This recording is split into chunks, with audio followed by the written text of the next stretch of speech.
내 왼쪽 허벅지엔 짐승처럼 긁어파낸 5개의 흉터가 있습니다. 창문도 없는 지옥 같은 방에 갇혀 밥 한 숟갈 얻어먹지 못하고 죽어가던 그 10년. 나는 울음을 멈추는 대신 내 살점을 파냈습니다. 나를 끌고 갔던 그놈들, 그 5명의 얼굴을 절대로 잊지 않으려고. 도대체 왜 그랬습니까? 말해봐, 이 짐승만도 못한 놈아. 내가 무슨 죄를 지었길래 나를 그 지옥으로 끌고 갔니? 꿈 많던 22살 내 인생을 평생 전단지를 돌리다 손가락이 잘려나간 우리 아버지의 삶을, 그리고 나를 찾다 산속에서 외롭게 죽어간 우리 엄마의 목숨을. 너희가 무슨 권리로 그렇게 갈기갈기 찢어발긴 거야? 골목 끝에 개처럼 엎드려 떠는 내 놈을 보니 기가 막혀 웃음이 나옵니다. 살려달라고? 내 입에서 감히 그 말이 나와? 내 가족의 인생을 도려낸 대가가 고작 눈물. 몇 방울로 끝날 것 같아? 아니, 이제 시작이야. 똑똑히 봐. 내 놈들이 짓밟았던 그 어린 계집애가 어떻게 괴물이 되어 돌아왔는지. 자, 이제 첫 번째 흉터가 지워졌습니다. 아직 아무것도 모르고 웃고 있을 나머지 내 놈들. 기다려. 지금 내 뒤에서 들리는 그 서늘한 발소리, 바로 나니까. 오늘 이야기는 너무나 억울한 한 여성의 이야기입니다. 끝까지 시청해 주시고 댓글에 행운이 찾아갈 수 있는 긍정적 한마디 남겨주세요. 건강운과 말년운이 대박 터질 수 있도록 좋은 기운 그곳까지 전해드릴게요. 2013년 3월 7일 아침, 김지아는 된장찌개를 끓였습니다. 아버지가 새벽같이 출근해버린 날이어서 혼자 끓인 것이었는데 간이 짰습니다. 훈련 전에는 뭐든 먹어둬야 했으니까 그냥 다 먹었고, 식탁 위에 아버지 밥을 랩으로 싸놓고 메모지에 3글자만 써뒀습니다. 다녀올게. 10년이 지나도록 지아는 그 메모지를 가끔 떠올렸는데 그게 마지막이라는 걸 알았다면 조금 더 썼을 거라는 생각을 했습니다. 그래봤자 뭘 더 썼을지는 몰랐지만요. 김지한. 1991년생, 당시 22살. 전국체전 3연속 금메달에 국가대표 사격팀 발탁석 달째였는데 코치들 사이에서는 10년에 한 번 나올까 말까 한 재능이라고 불렸습니다. 사격이라는 게 보기엔 조용한 종목 같지만 실제로는 극한의 상황에서도 호흡을 죽이고 손 떨림을 완전히 통제하는 능력이 필요한데 지아는 그것을 타고난 선수였습니다.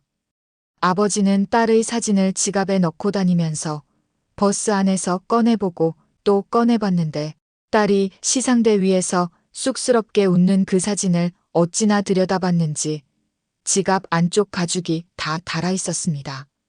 그날 이후로도 오래도록 그 사진을 꺼내보고 또 꺼내봤습니다. 오후 5시가 넘었는데도 셔틀버스는 오지 않았고 3월의 바람은 아직 겨울처럼 차가워서 지아는 점퍼 지퍼를 끝까지 올리고 귀에 이어폰을 꽂은 채 시간표를 확인하고 있었습니다. 5시 15분 차가 있었는데 벌써 5시 20분이 지나 있었고 늦는 건가 싶어 핸드폰을 집어넣으려는 순간 뒤에서 발소리가 들렸습니다. 무거운 발소리도 빠른 발소리도 아니었습니다. 그냥 보통 사람의 발소리였는데 이어폰 속에서 음악이 흐르고 있었고 정류장 주변에는 을에 지나다니는 사람들이 있었으니까 지아는 돌아보지 않았습니다. 그냥 지나가는 사람이려니 했으니까요. 그런데 발소리가 멈추지 않았습니다. 점점 가까워지고 있었는데 지안이 뭔가 이상하다 싶어 고개를 돌리려는 순간 뭔가 차갑고 축축한 것이 코와 입을 막았습니다. 달콤한 냄새였습니다. 이상하게 달콤한 냄새. 지아는 본능적으로 팔꿈치를 뒤로 꽂으려 했는데 실제로 꽂혔는지조차 알 수 없었습니다. 무릎이 먼저 꺾였고 이어폰에서 흘러나오던 음악이 점점 멀어지더니 그걸로 끝이었습니다. 마지막 기억은 그게 전부였습니다. 눈을 떴을 때 천장이 보였는데 흰 천장에 형광등 하나가 켜져 있었습니다. 냄새가 없었습니다. 아무 냄새도 없는 공기라는 게 오히려 이상하게 느껴질 정도였는데 겨우 몸을 일으켜 주위를 봤을 때 지아는 단번에 알았습니다. 창문이 없었습니다. 사방이 콘크리트 벽이었고 한쪽에 문이 하나 있었는데 안에서는 열리지 않았습니다. 바닥에는 얇은 매트리스 하나와 플라스틱 물통 하나가 전부였고 형광등은 밤낮 없이 켜져 있었는데 자려고 눈을 감아도 눈꺼풀 안쪽이 환했습니다. 형광등이 가끔 지잉하는 소리를 냈는데 처음엔 그냥 넘어가다가 나중에는 그 소리가 하루에도 수십 번씩 귀를 긁어댔습니다. 지아는 소리를 질렀습니다. 목이 쉴 때까지 질렀고 문을 발로 찼으며 손톱이 부러질 때까지 벽을 긁었는데 아무것도 바뀌지 않았습니다. 얼마나 지났는지 모를 무렵에야 문 아래 작은 구멍으로 밥그릇이 들어왔는데 밥과 국과 반찬 하나, 그게 전부였습니다. 먹지 않았습니다. 먹으면 이 상황을 인정하는 것 같았고 지는 것 같아서 미뤄뒀습니다. 다음 날도 미뤄뒀습니다. 그런데 사흘째 되던 날 밥그릇이 들어오지 않았습니다. 나흘째도 없었고 닷새째가 됐을 때 지아는 바닥에 엎드려서 그 빈 구멍을 들여다봤는데 어둠뿐이었습니다. 그때 처음으로 무서웠습니다.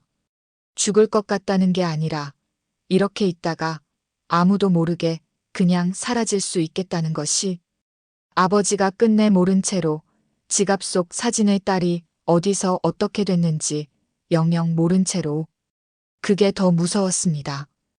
엿새째 아침에 문이 열리면서 밥그릇이 들어왔습니다. 지아는 먹었습니다. 그리고 그날 밤 왼쪽 허벅지에 손톱을 댔습니다.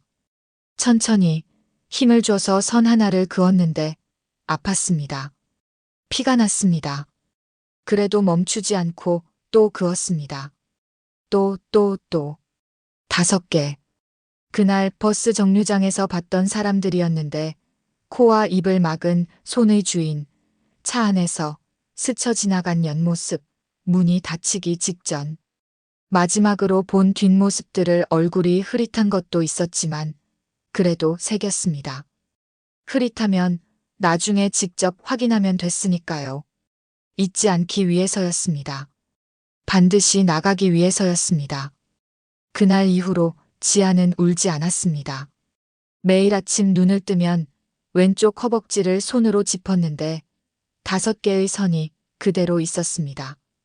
아직 아무것도 시작하지 않았다는 뜻이었고 아직은 때가 아니라는 뜻이었습니다. 인간은 익숙해지는 동물이어서 형광등 아래서도 잠을 잘 수 있게 되고 밥그릇 하나로도 하루를 버틸 수 있게 되는데 그것이 생존 본능인지 아니면 그냥 지쳐서 굳어지는 것인지 지아는 구별하려 하지 않았습니다. 어느 쪽이든 살아남는 것이 먼저였으니까요. 그렇게 첫 번째 계절이 지났습니다.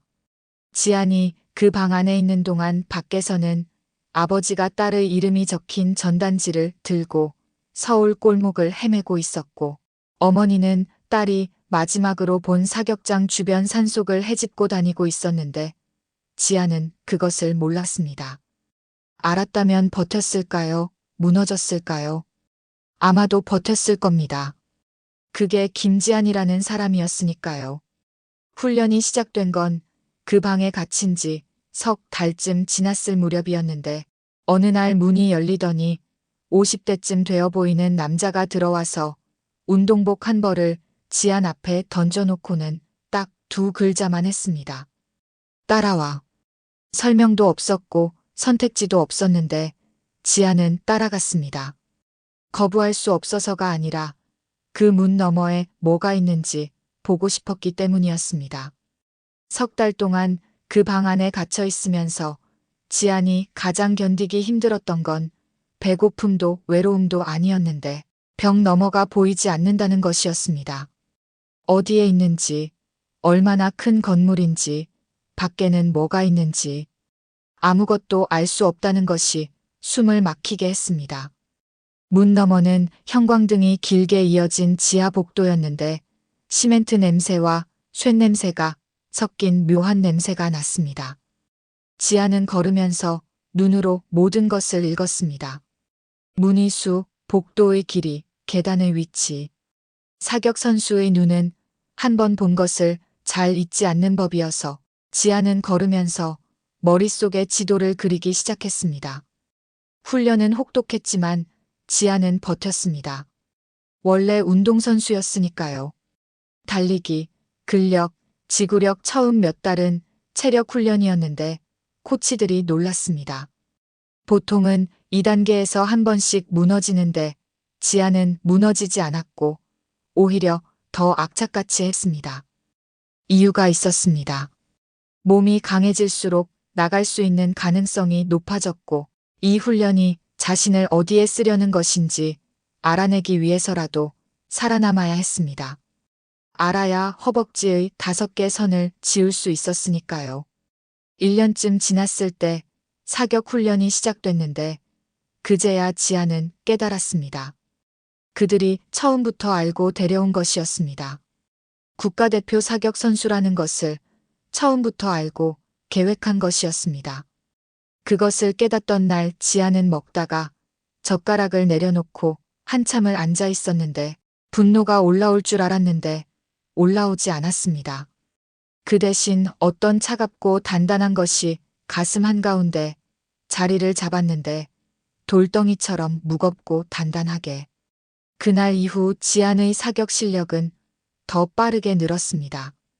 차가워질수록 손이 떨리지 않았으니까요. 표적이 달라진 건 2년이 지난 뒤였습니다.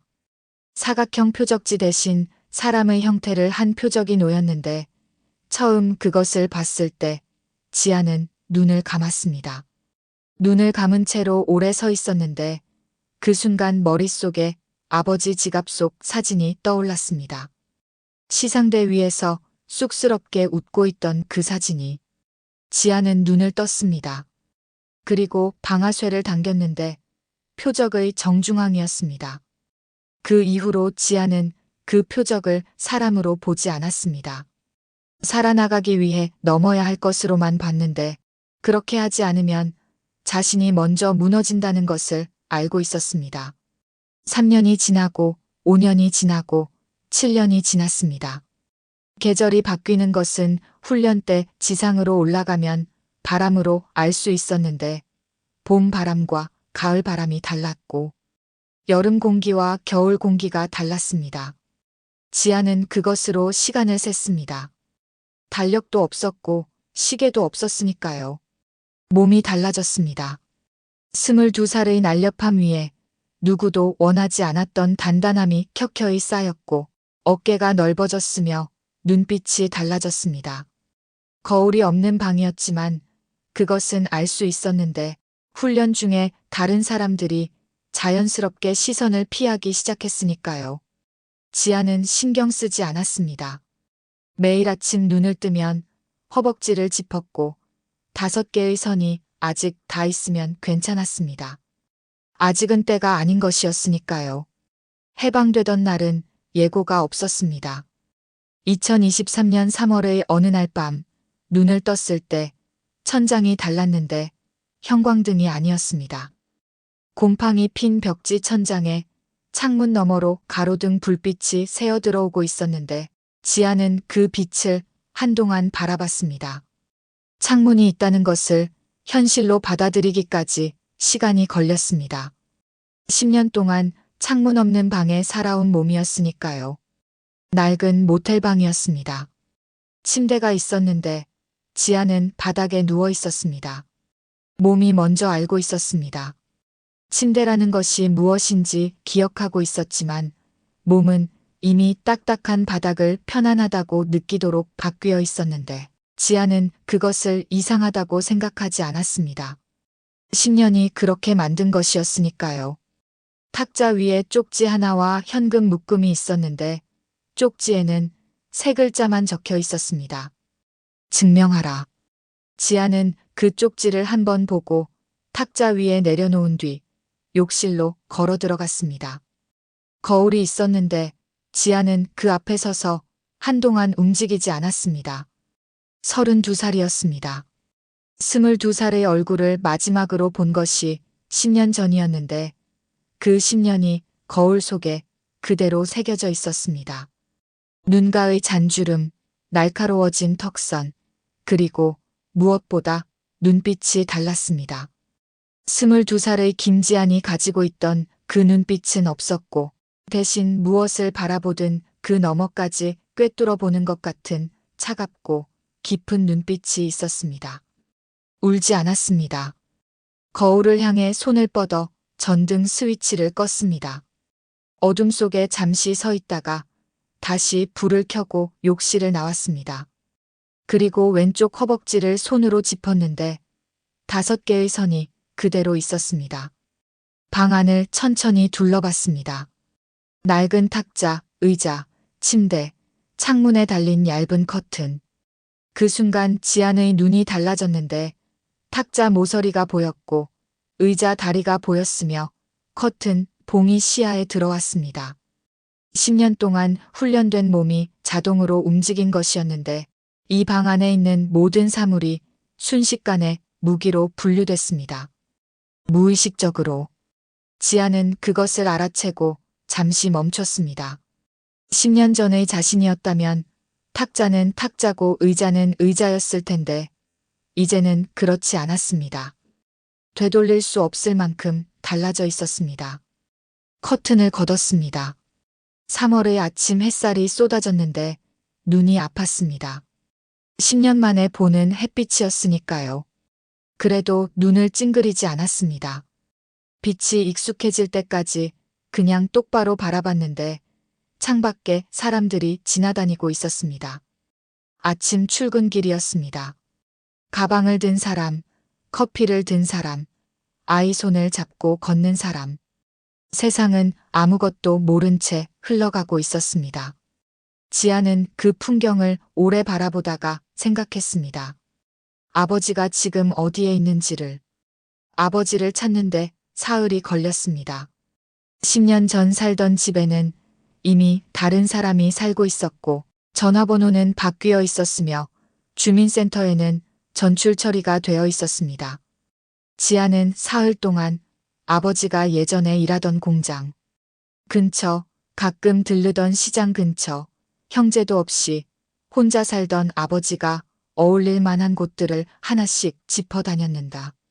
사흘째 오후 마포구의 낡은 다세대 주택 앞에서 이웃 할머니 한 분이 지하로 내려가는 계단을 가리켰습니다.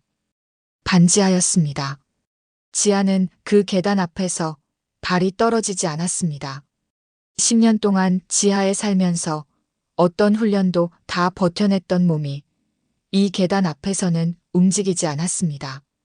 가슴 한가운데 그 차갑고 단단한 돌덩이가 아주 조금 흔들렸습니다.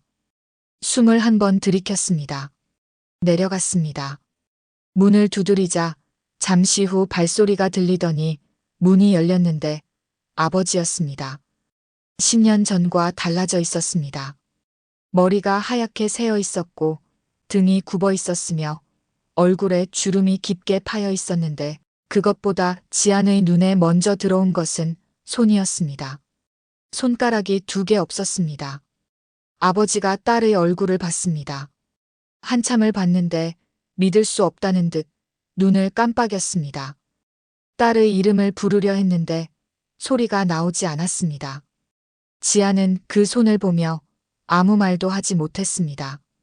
그제야 알았습니다. 아버지가 10년 동안 어떻게 살았는지를.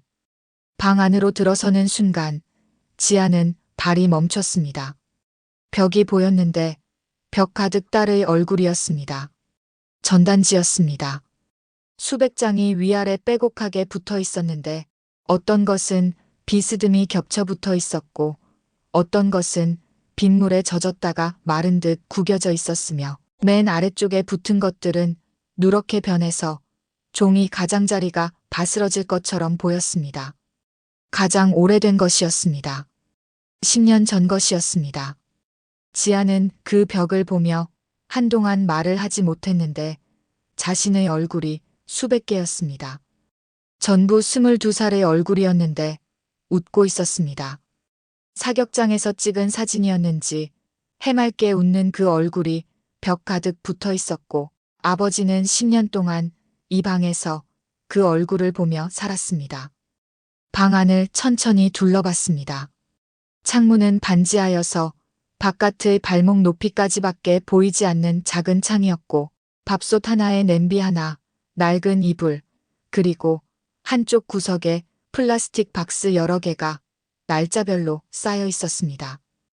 2013년, 2014년, 2015년 해마다 하나씩 2022년까지 이어져 있었는데 지아는 그 박스들이 무엇인지 물어보지 않아도 알았습니다. 전단지 제작 영수증, 실종 신고 접수증, 경찰서 상담 기록, 탐문 다닌 곳들을 적어둔 노트. 10년치가 박스 10개에 담겨 있었습니다. 아버지가 천천히 방 안으로 들어와 앉으라고 했는데 목소리가 달랐습니다. 10년 전 아버지는 목소리가 컸고 딸이 금메달 따고 돌아오면 동네방네 다 들리게 웃던 사람이었는데 지금 이 목소리는 힘이 없었습니다. 오래 쓰지 않아 녹이 쓴 것처럼 가늘고 조심스러웠습니다. 지안이 앉았습니다. 아버지가 맞은편에 앉았습니다. 그 손이 무릎 위에 놓였는데 손가락 2개가 없는 그 손이. 지안은 시선을 거기에 고정하지 않으려 했지만 눈이 자꾸 그리로 갔습니다. 손은 왜, 언제 그런 거예요? 지안이 꺼낸 첫 마디가 그것이었는데 아버지가 그 손을 내려다보더니 말했습니다. 3년 됐다. 공장에서 전단지를 돌리다 생활비가 떨어져서 닥치는 대로 일을 했다고. 나이 든 사람을 받아주는 공장은 위험한 곳밖에 없었다고. 그래도 어쩔 수 없었다고 했습니다. 전단지는 돈이 드는 일이었으니까요. 인쇄비에 배포비에 현수막 비용까지 10년 동안 거기에 쓴 돈이 얼마인지 아버지 자신도 몰랐습니다. 지아는 아무 말도 하지 않았습니다. 할 말이 없어서가 아니라 말을 꺼내는 순간 그 차갑고 단단한 돌덩이가 흔들릴 것 같았는데 지금 흔들리면 안 됐습니다. 아직 해야 할 일이 남아 있었으니까요. 침묵이 흘렀습니다. 아버지가 먼저 입을 열었는데 천천히 마치 이 말을 꺼내는 것 자체가 두려운 것처럼 조심스럽게. 엄마가 너 찾다가 갔다. 지안이 숨을 멈췄습니다. 아버지가 계속 말했습니다. 딸이 사라진 뒤로 어머니가 사격장 주변을 매일 다녔다고. 산이 있으면 산에 올라갔고 골짜기가 있으면 골짜기를 뒤졌다고 했습니다. 주변 사람들이 말렸지만 듣지 않았고 딸이 혹시 산속 어딘가에 쓰러져 있을지 모른다고. 제 발로 찾아내야 한다고 했다는데 그러다 실종됐습니다.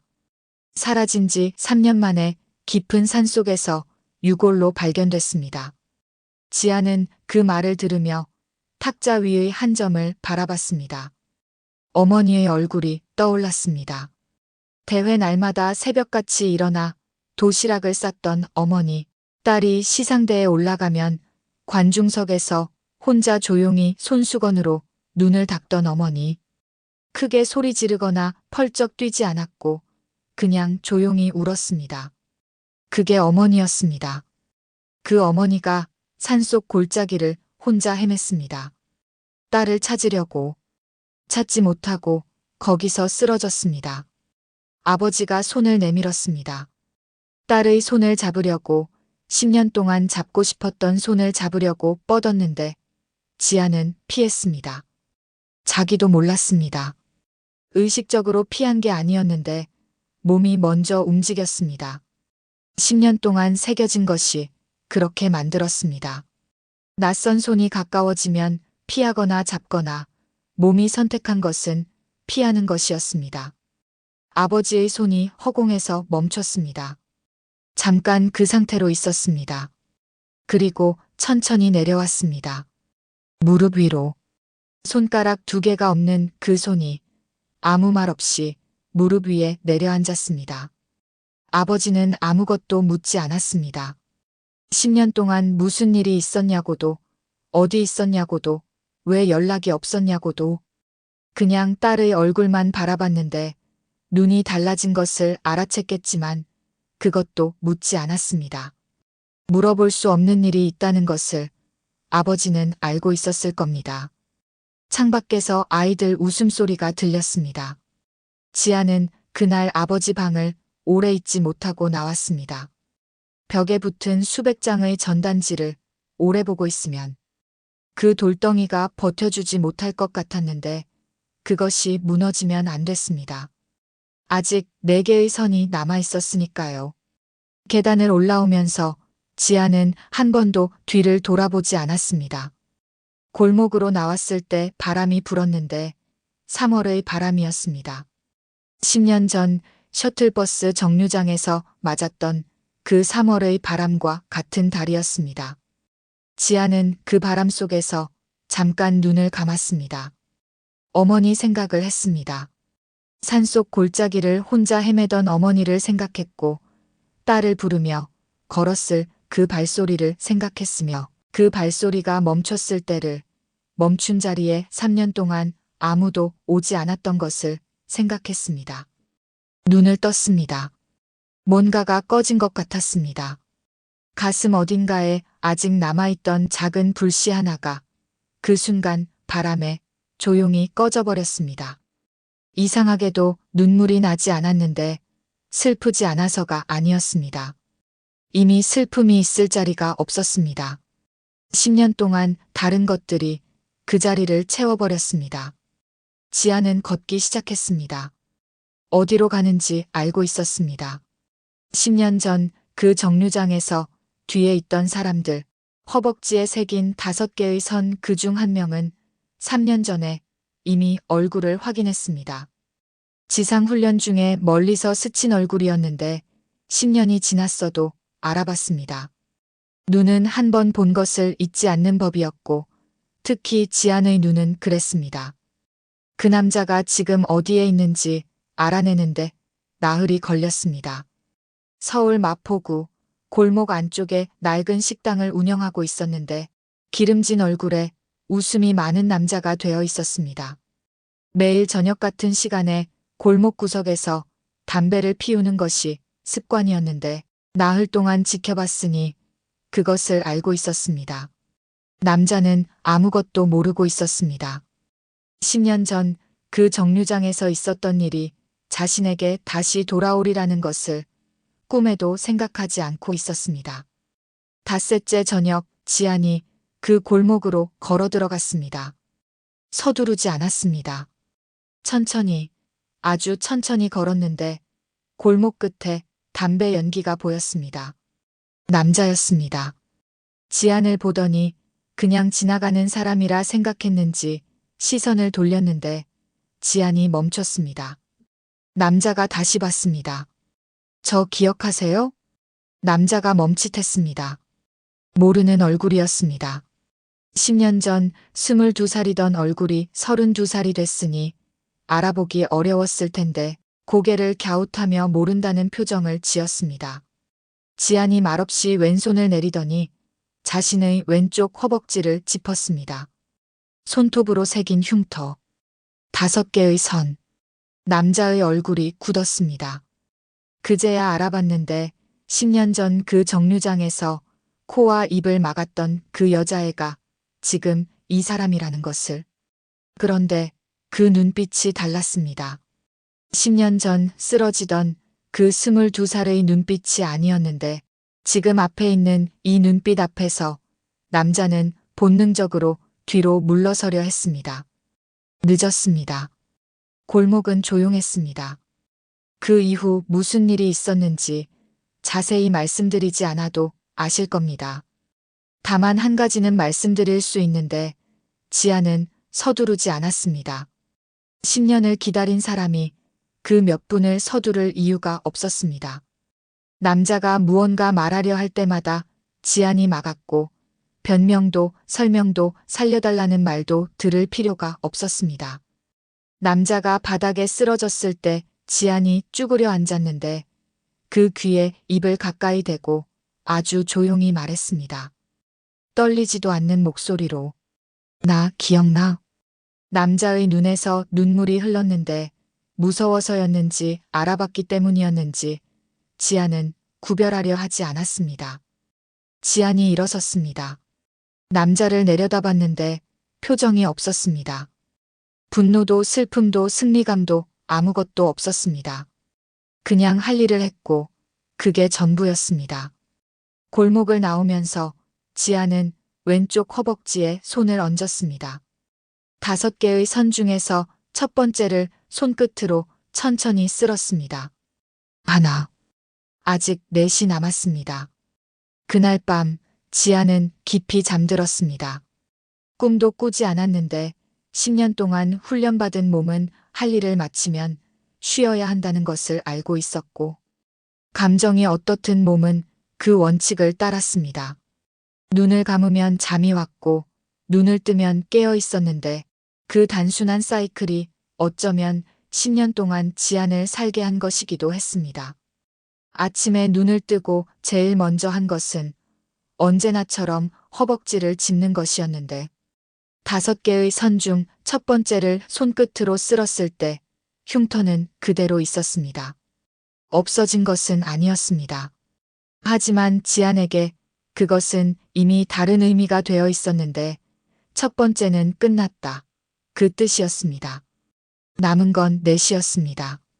두 번째 이름을 찾는 일은 도서관에서 시작됐습니다. 지안은 자신의 이름으로 된 것은 아무것도 쓰지 않았는데 열람실 공용 컴퓨터로만 검색했습니다.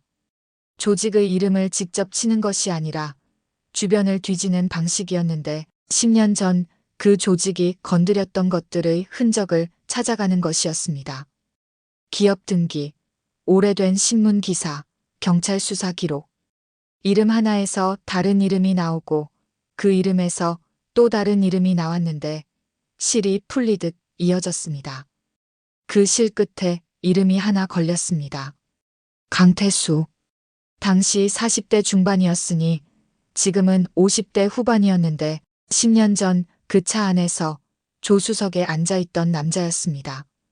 옆모습을 봤는데 귀 아래에 점이 하나 있었고 약물이 돌기 시작했을 때도 그 점만큼은 선명하게 남아있었습니다. 작은 것 하나가 10년을 버티는 동안 사라지지 않고 있었던 것인데 지금은 경기도 외곽에서 물류창고 사업을 하고 있었습니다. 법인 대표 이름으로 등기가 되어 있었고 주소도 나와 있었는데 지안은 그 주소를 외웠습니다. 적지 않았고 메모도 하지 않았습니다. 외우면 됐으니까요. 그런데 그날 오후 도서관을 나오는데 이상한 일이 생겼습니다. 입구 쪽에 서 있는 남자가 눈에 들어왔는데 핸드폰을 보는 척하면서 시선이 달랐습니다. 뭔가를 기다리는 사람의 시선이 아니라 뭔가를 보고 있는 사람의 시선이었는데 지안은 모른 척 지나쳐서 골목 하나를 돌고는 멈춰서 기다렸습니다. 30초쯤 지났을까 그 남자가 골목 입구에 나타났다가 지안이 서 있는 것을 발견하고는 멈췄습니다. 두 사람이 서로를 봤는데 남자가 먼저 시선을 피하고는 천천히 지나쳐갔습니다. 아무 일도 없었던 것처럼 지안은 그 뒷모습을 바라보면서 몸 어딘가에서 오래된 감각이 깨어나는 것을 느꼈습니다. 10년 동안 그 공간에서 살아남으면서 갈고 닦인 감각이었는데 미행이었습니다. 조직이 알아챈 것이었습니다. 첫 번째 남자가 병원에 실려갔을 때 그 소식이 어딘가로 전달됐을 것이고 조직이란 한 곳이 건드려지면 반응이 오는 법이었습니다. 지안은 그날 밤으로 숙소를 바꿨습니다. 짐이 없었으니 간단했는데 처음부터 짐을 만들지 않은 것이 이런 상황을 예상해서였습니다. 새 숙소는 노원구 쪽의 낡은 고시원이었는데 복도에 사람들이 많고 들고 나는 사람이 많아서 개인이 눈에 띄지 않는 곳이어야 했습니다. 방은 창문이 없었는데 지아는 그것에 신경 쓰지 않았습니다. 창문 없는 방이 익숙한 사람이었으니까요. 사흘 뒤 경기도 외곽으로 갔습니다. 강태수의 물류 창고였는데 트럭들이 드나드는 큰 창고 한쪽에 컨테이너 박스를 개조한 사무실이 있었습니다. 강태수는 거기서 하루를 보냈는데 오전에 출근해서 오후 늦게 퇴근하는 패턴이었고 점심은 근처 식당에서 혼자 먹었습니다. 일을 같이 하는 사람들과도 어울리지 않는 혼자 먹는 사람이었는데 지아는 이틀 동안 그 패턴을 지켜봤습니다. 두 번째 날 저녁 강태수가 창고 뒤편 공터에서 담배를 피우는 것을 발견했는데 혼자였습니다. 창고 뒤편은 오후 6시가 넘으면 트럭이 들어오지 않아서 인적이 드물었는데 지아는 창고 외벽에 기대어 그 패턴을 머릿속에 새겼습니다. 내일이었습니다. 그런데 그날 밤 고시원으로 돌아오는 길에 전화기가 울렸습니다. 시장에서 현금으로 산 전화기였는데 번호를 아는 사람이 없었습니다. 그런데 울렸습니다. 발신 번호는 없었고 지아는 받지 않고 그냥 바라봤는데 3번 울리다 끊겼습니다. 잠시 후 문자가 왔는데 화면에 글자 하나가 떠 있었습니다. 멈춰. 지아는 그 문자를 한참 들여다봤습니다. 이 전화번호를 알고 있다는 것은 지안이 어디에 있는지 어느 정도 파악하고 있다는 뜻이기도 했는데 아니면 알고 있다는 것을 보여주려는 것일 수도 있었습니다. 겁을 주는 방식이었는데 10년 동안 그 안에서 봐온 방식이기도 했습니다. 조직에서 그 말이 나온다는 것은 오히려 지안이 예상보다 훨씬 깊이 들어왔다는 뜻이었습니다. 지안은 전화기를 끄고 그냥 걸었습니다. 멈출 생각이 처음부터 없었고 그 문자 하나로 생길 생각도 없었습니다. 조직이 지안을 겁낼 때 쓰는 방법이 그것이라면 그들은 아직 지안을 10년 전 그 22살 여자애로 보고 있는 것이었습니다. 그 여자애라면 그 문자 하나로 멈췄을 겁니다. 하지만 지금의 지안은 달랐고 조직이 그것을 모른다는 것이 오히려 지안에게 유리했습니다. 다음 날 저녁 창고 뒤편이었습니다.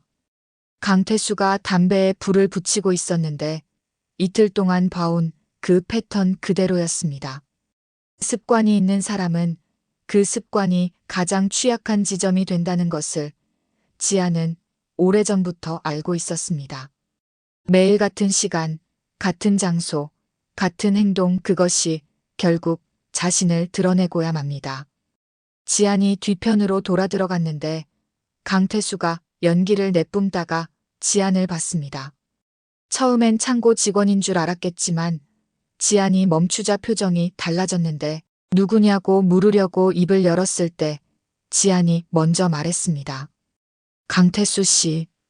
자기 이름을 아는 사람이라는 것을 알아채는 순간 남자의 눈이 달라졌는데 그때 지안이 말했습니다. 2013년 3월 7일 사격장 셔틀버스 정류장. 담배가 손에서 떨어졌습니다. 발로 밟아 끄지도 않았는데 그냥 흙 위에 떨어진 채로 있었습니다. 남자가 뒤로 한 걸음 물러서면서 옆으로 시선을 빠르게 돌렸는데 누군가를 찾는 것이었습니다. 도움을 찾는 것이었습니다. 창고 뒤편에는 2사람뿐이었습니다. 지안이 걸어갔습니다. 서두르지 않았고 뛰지도 않았는데 그냥 걸었습니다. 그런데 그 걸음이 더 무서웠을 겁니다. 뛰어오는 사람은 피할 수 있지만 저렇게 천천히 걸어오는 사람은 어디로 피해야 할지 알 수가 없으니까요. 남자가 소리를 지르려 했는데 소리가 나오지 않았습니다. 얼마쯤 지났을까요? 창고 뒤편에서 트럭 한 대가 나갔는데 운전기사는 뒤편을 보지 않았습니다. 퇴근 시간이 다 됐으니 빨리 나가야 했으니까요. 지안이 먼저 그 자리를 떠났는데 걸어서 큰 길로 나와 버스에 올랐습니다. 창문 쪽 자리에 앉아서 바깥을 바라봤는데 가로등이 하나씩 지나갔습니다. 버스 안은 퇴근하는 사람들로 차 있었습니다. 피곤한 얼굴들이었는데 옆자리 아주머니는 장바구니를 무릎에 올려놓고 졸고 있었고 뒷자리에서는 학생이 이어폰을 끼고 음악을 듣고 있었습니다. 아무도 지안을 보지 않았고 아무도 몰랐습니다. 이 버스 안에 어떤 사람이 타고 있는지를. 지안은 그 평범한 풍경 속에서 가만히 앉아 있다가 왼쪽 허벅지에 손을 얹었습니다. 두 번째 선을 손끝으로 쓸었는데 그 순간 뜬금없이 어머니 생각이 났습니다. 딸이 대회에서 돌아오면 버스 정류장까지 마중 나오던 어머니가 딸보다 더 빨리 걸어오겠다고 서두르다가 결국 딸이 어머니를 기다렸던 기억이 났습니다. 어머니는 급하면 항상 더 느려지는 사람이었는데 그 사람이 산속에서 혼자 딸을 불렀습니다. 지아는 창밖을 봤습니다. 가로등이 계속 지나갔습니다. 셋이 남았습니다. 그리고 그들 위에 있는 사람이 남았는데 조직의 수장이었습니다. 직접 손을 댄 5명과는 다른 문제였고 다른 방식이 필요한 사람이었습니다. 하지만 그것은 나중에 생각할 일이었고 지금은 셋이었습니다. 고시원으로 돌아와 방에 들어섰을 때 불을 켜고 매트리스에 누웠는데 눈을 감자 잠이 왔습니다. 언제나 그랬듯이 자기 전에 마지막으로 한 번만 생각했습니다. 세 번째 이름. 그 이름을 향해 내일 또 첫걸음을 뗄 것이었습니다. 그런데 새벽 2시였습니다. 고시원 복도에서 소리가 들렸는데 발소리였습니다. 이 시간에 복도 발소리가 이상한 건 아니었습니다. 고시원이라는 곳이 원래 새벽에도 들고 나는 사람이 있는 곳이었으니까요. 그런데 지아는 눈을 떴습니다. 그 발소리가 달랐습니다. 멈추는 지점이 달랐는데 방문 앞에서 멈췄습니다. 지아는 소리 없이 일어났습니다. 방문이 흔들렸습니다. 노크가 아니었고 손잡이를 잡아보는 것이었습니다. 잠겨 있었는데 잠시 후 발소리가 다시 들렸습니다. 멀어지는 소리였습니다.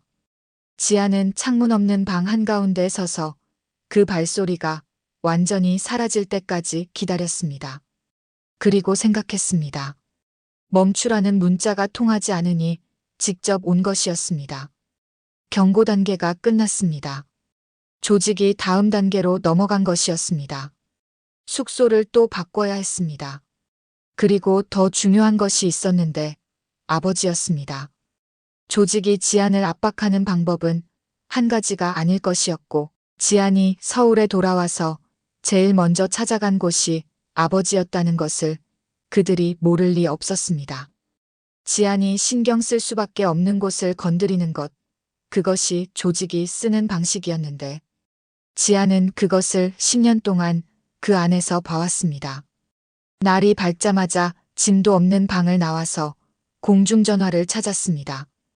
요즘 공중전화가 흔하지 않아서 한참을 걸어야 했는데 겨우 하나를 찾아서 동전을 넣고 아버지 집 근처 편의점으로 걸었습니다. 잠시 후 아버지 목소리가 들렸는데 가늘고 조심스러운 목소리였습니다.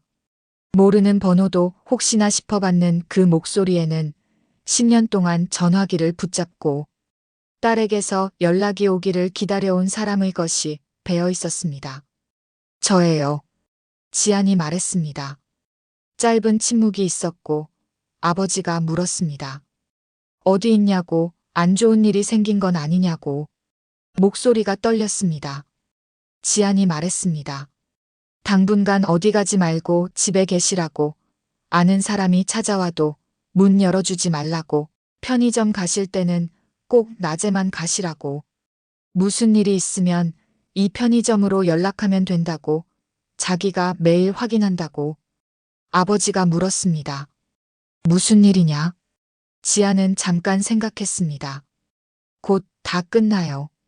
그게 지안이 할 수 있는 말의 전부였습니다. 전화를 끊고 공중전화 앞에 잠깐 서 있었는데 아버지의 그 목소리가 귓속에 남아 있었습니다. 10년 동안 모르는 번호도 혹시나 싶어 받았을 그 사람의 목소리가 손가락 2개가 없는 손으로 전화기를 들었을 그 사람이 지아는 두 눈을 감았습니다. 딱 한 번. 그리고 다시 떴습니다. 서둘러야 했습니다. 3번째, 4번째, 5번째, 그리고 수장. 시간을 끌면 아버지가 위험해지는데 지안이 멈추지 않는다는 것을 조직이 완전히 깨닫기 전에 끝내야 했습니다. 허벅지의 세계선이 아직 남아 있었습니다. 발걸음을 빠르게 했습니다. 3번째를 향해 가야 했습니다. 3번째 이름을 찾는 데는 생각보다 오래 걸렸는데 1번째와 2번째는 그 조직 안에 있는 동안 어떻게든 실마리가 잡혔던 반면에 3번째는 달랐습니다. 기억 속에 있는 것이 목소리뿐이었습니다. 얼굴이 없었는데 그날 정류장에서 뒤에 있던 사람들 중 한 명은 끝내 얼굴을 보지 못했습니다. 지안이 쓰러지는 순간 시야가 먼저 흐려졌고 그 사람은 시야가 흐려지기 전에 이미 지안의 등 뒤에 있었으니까요. 목소리만 남아 있었습니다. 낮고 걸걸한 목소리였는데 지안이 쓰러지는 것을 보고 짧게 내뱉은 한마디가 귓속 어딘가에 새겨져 있었습니다. 뭐라고 했는지 내용은 기억이 없었지만 그 목소리의 결이 남아 있었는데 사람의 감각이란 이상한 것이어서 극한의 순간에 들어온 것은 쉽게 지워지지 않습니다. 그 목소리를 가진 사람을 찾아야 했습니다. 도서관 열람실 공용 컴퓨터 앞에 다시 앉아서 방향을 바꿨는데 조직의 주변이 아니라 그 시절 사격장 인근을 뒤지는 것이었습니다.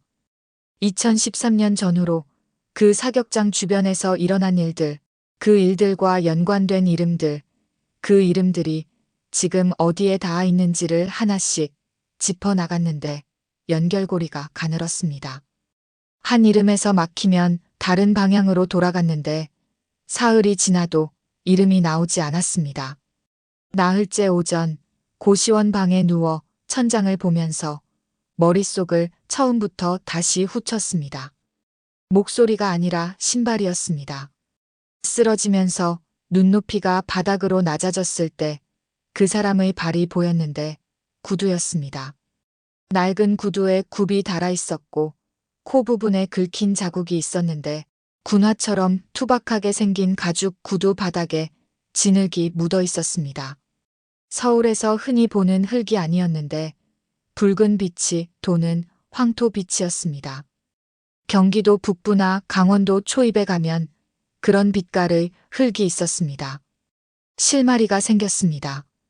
그 방향으로 뒤지기 시작했는데 조직과 연결된 사람 중에 경기도 북부 쪽에 연고가 있는 사람을 찾다 보니 이름이 하나 걸렸습니다. 박준혁. 당시 40대 초반이었으니 지금은 50대 중반이었는데 포천 근처에 땅을 가지고 있었고 지금도 거기서 소규모 건설 자재업을 하고 있었습니다. 조직과의 연결이 서류상으로는 직접적이지 않았는데 그저 평범한 자영업자처럼 보였습니다. 하지만 10년 전 그 시절 이 사람의 이름이 조직 관련 서류 한 구석에 딱 한 번 나왔는데 운반이었습니다. 사람을 운반한 것이었습니다. 확신은 없었지만 확인은 할 수 있었습니다. 목소리를 들으면 알 수 있었는데 그 낮고 걸걸한 목소리를 10년 동안 잊지 않고 있었으니까요. 그날 저녁 고시원으로 돌아오는 길에 지안이 골목 입구에서 멈췄습니다. 뭔가 달랐습니다. 공기가 달랐는데 사람이 있었습니다. 보이지 않는 곳에 10년 동안 훈련된 몸이 그것을 먼저 알아챘는데 심장 박동이 살짝 빨라졌다가 이내 천천해졌습니다. 지아는 아무렇지 않게 걷기 시작했고 골목 안으로 들어서지 않고 큰 길을 따라 편의점으로 들어갔습니다. 뭔가를 사는 척하면서 유리에 반사되는 바깥을 봤는데 남자가 둘이었습니다. 지난번 도서관 앞에서 미행하던 사람과 달랐습니다. 한 명은 골목 입구에 한 명은 건너편 전봇대 쪽에 각도를 달리해서 서 있었는데 경고가 아니었습니다. 이번에는 잡으러 온 것이었습니다. 지아는 편의점에서 물 한 병을 사고 봉지를 받아들고 나왔는데 아무렇지 않게 큰 길을 따라 반대 방향으로 걸어갔습니다. 뒤에서 발소리가 따라오는 것이 느껴졌는데 지하철 입구 쪽으로 방향을 잡아서 개찰구를 통과하고 승강장으로 내려가 사람들 사이로 들어갔습니다. 열차가 들어왔고 탔는데 문이 닫히면서 창문 너머로 승강장을 봤습니다. 남자가 열차를 바라보며 서 있었는데 타지 못했습니다. 지아는 앞을 봤습니다. 숙소를 또 바꿨습니다. 이번에는 구로 쪽 낡은 여관이었는데 현금으로 하루씩 내는 곳이어서 신분 확인이 없었습니다. 방에 들어가 불을 켜고 앉아서 생각했습니다. 조직이 본격적으로 움직이기 시작했는데 문자 한 통으로 겁주던 단계가 끝나고 이제 직접 나선다는 뜻이었습니다. 시간이 자기 편이 아니었는데 지안이 움직이는 속도보다 조직이 조여 오는 속도가 빠르면 나머지 셋을 끝내지 못할 수도 있었습니다. 아버지가 걱정됐습니다. 조직이 지안을 압박하는 방법이 직접 잡는 것만이 아닐 것이었는데 지안이 신경 쓸 수밖에 없는 곳을 건드리는 것이 그들의 방식이었습니다. 지안은 일어서서 공중전화를 찾아 걸었는데 한참을 걸어서 겨우 찾아 동전을 넣고 아버지 집 근처 편의점으로 걸었습니다. 아버지 목소리가 들렸는데 무슨 일이냐고 괜찮냐고 물었습니다. 지안이 말했습니다. 곧 끝나요. 조금만 더 버텨요. 전화를 끊고 그 자리에 잠깐 서 있었습니다. 아버지의 목소리가 귓속에 남아 있었는데 그 사람이 10년 동안 버텨온 것처럼 지안도 버텨야 했습니다. 서두를 때였습니다. 다음 날 새벽 지안은 포천으로 가는 버스에 올랐습니다. 포천으로 들어가는 길은 산이 많았는데 버스 창밖으로 이른 아침 안개가 걷히고 있었습니다. 산자락에 흰 안개가 걸려 있었는데 아름다운 풍경이었습니다. 지아는 그 풍경을 보다가 어머니가 떠올랐습니다. 어머니가 헤맸을 산이 이런 산이었을 텐데 안개가 낀 이른 아침에 딸의 이름을 부르며 이런 산자락을 걷고 또 걸었을 것이고 그러다 어느 날 아침 걷다가 쓰러졌을 것이었습니다. 거기서 3년이 지나도록 아무도 오지 않았을 것이었습니다. 창밖의 안개가 걷히고 산이 또렷하게 보였습니다. 지아는 시선을 앞으로 돌렸습니다. 건설 자재 창고는 포천 외곽의 야산 기슭에 있었는데 마당이 넓고 자재들이 쌓여 있었으며 인부가 몇 명 보였습니다. 지아는 창고 입구에서 멀지 않은 곳에 자리를 잡고 기다렸는데 1시간쯤 지났을 때 사무실 문이 열리며 남자가 나왔습니다. 50대 중반 다부진 체형이었는데 인부들에게 뭔가를 지시하는 목소리가 들렸습니다. 낮고 걸걸한 목소리였습니다. 지아는 그 목소리를 듣는 순간 멈췄습니다. 그 목소리였습니다. 10년 전 그 정류장에서 지안이 쓰러지는 것을 보고 짧게 내뱉던 그 목소리가 지금 저기서 인부들에게 지시를 내리고 있었습니다. 아무것도 모른 채로 기다렸습니다. 오전 내내 기다렸는데 인부들이 점심을 먹으러 창고 안으로 들어가자 박준혁은 홀로 마당 한쪽에서 도시락을 꺼냈습니다. 마당 한가운데 의자를 놓고 혼자 먹는 사람이었는데 지안이 마당으로 들어갔습니다. 남자가 밥을 먹다 고개를 들었습니다. 어디서 오셨어요? 아무것도 모르는 얼굴이었는데 지안이 걸어가서 남자 앞에 멈추더니 말했습니다. 2013년 3월 7일. 남자의 손에서 도시락이 기울었습니다. 밥알이 흙 위에 떨어졌는데 남자의 얼굴에서 핏기가 빠지면서 일어서려 했습니다. 그런데 몸이 먼저 알아챘습니다. 앞에 있는 이 사람에게서 도망치는 것이 의미 없다는 것을. 마당에는 두 사람뿐이었고 인부들은 창고 안에 있었습니다. 점심시간이 끝나고 인부들이 다시 나왔을 때 마당에는 아무도 없었습니다. 박준혁의 의자만 그 자리에 있었고 도시락이 옆에 놓여 있었는데 반만 먹은 채로였습니다. 그날 저녁 서울로 돌아오는 버스 안에서 지아는 왼쪽 허벅지에 손을 얹었습니다. 세 번째 선을 손끝으로 쓸었는데 창밖으로 해가 지고 있었습니다. 산 너머로 넘어가는 해였는데 붉은 빛이 하늘을 물들이고 있었습니다. 포천의 황토빛 흙이 그 빛 아래서 더 붉어 보였습니다. 지아는 그 빛을 한동안 바라봤습니다. 둘 남았습니다. 그리고 수장이 남아 있었는데 지금 이 순간 지안의 머릿속에는 두 번째 걱정이 커지고 있었습니다. 조직이 움직이는 속도가 빨라지고 있었습니다. 문자, 미행, 직접 찾아오는 것까지 단계가 짧아지고 있었습니다. 그 말은 지안에게 남은 시간이 그리 많지 않다는 뜻이기도 했습니다. 버스가 서울로 들어서면서 가로등이 하나씩 켜지기 시작했습니다.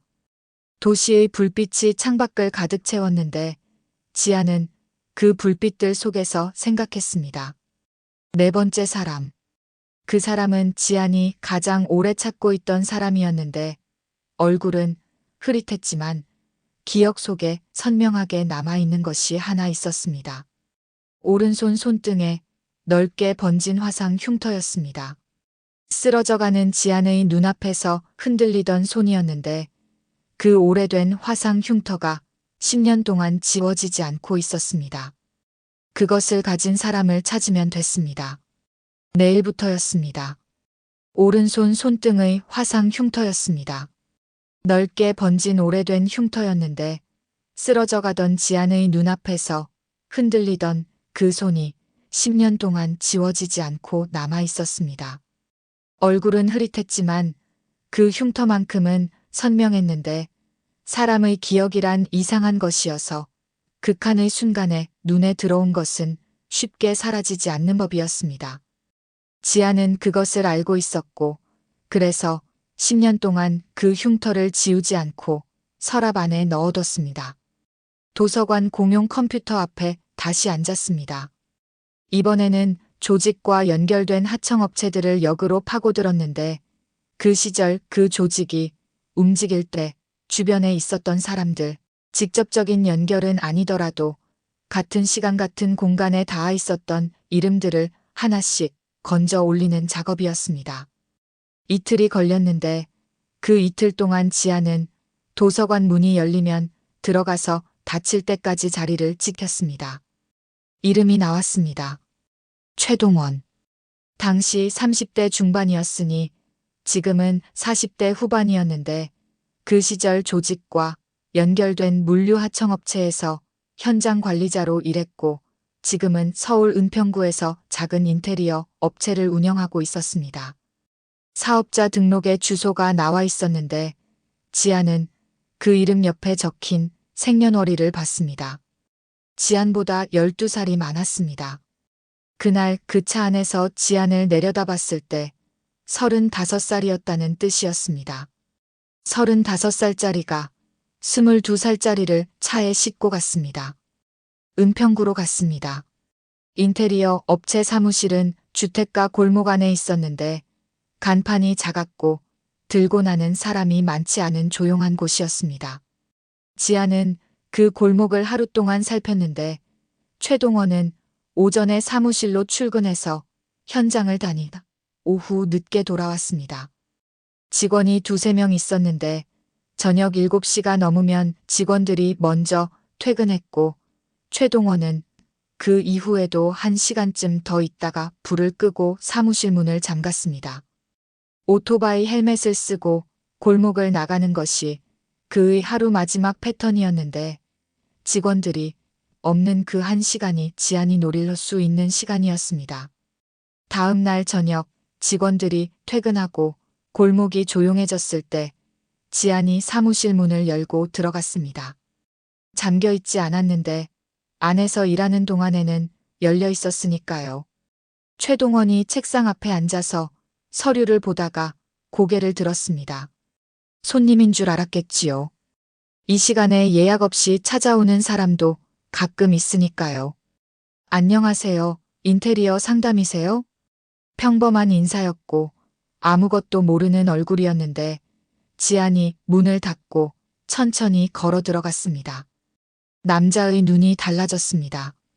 찾아온 손님의 걸음이 아니라는 것을 느끼는 것이었는데 의자에서 일어나려 했을 때 지안이 말했습니다. 오른손 보여주세요. 남자가 멈췄습니다. 오른손이라는 말에 무의식적으로 반응했는데 그 손을 책상 아래로 감추려 했습니다. 지안이 봤습니다. 감추려는 그 손등에 넓게 번진 화상 흉터가 있었습니다. 틀림없었습니다. 최동원은 처음에 아니라고 했습니다. 모르는 사람이라고 무슨 소리를 하는 것이냐고 목소리를 높이려 했는데 지안이 그보다 먼저 움직였습니다. 짧고 빠른 움직임이었는데 남자가 더 이상 소리를 지를 수 없는 상태가 되어 의자에서 바닥으로 내려와 있었습니다. 지안이 무릎을 꿇고 앉아 그 얼굴을 봤는데 흐릿했던 기억 속 얼굴이 10년의 세월이 더해져 이렇게 됐구나 싶었습니다. 주름이 생겼고 머리숱이 줄었는데 그래도 알아볼 수 있었습니다. 눈이 같았습니다. 그날 쓰러져가는 22살을 내려다보던 그 눈이. 남자가 뭔가를 말하려 했는데 지안은 들을 생각이 없었습니다. 그런데 남자의 입에서 나온 첫 마디가 예상 밖이었습니다. 살려달라는 말이 아니었고 변명도 아니었는데 미안하다.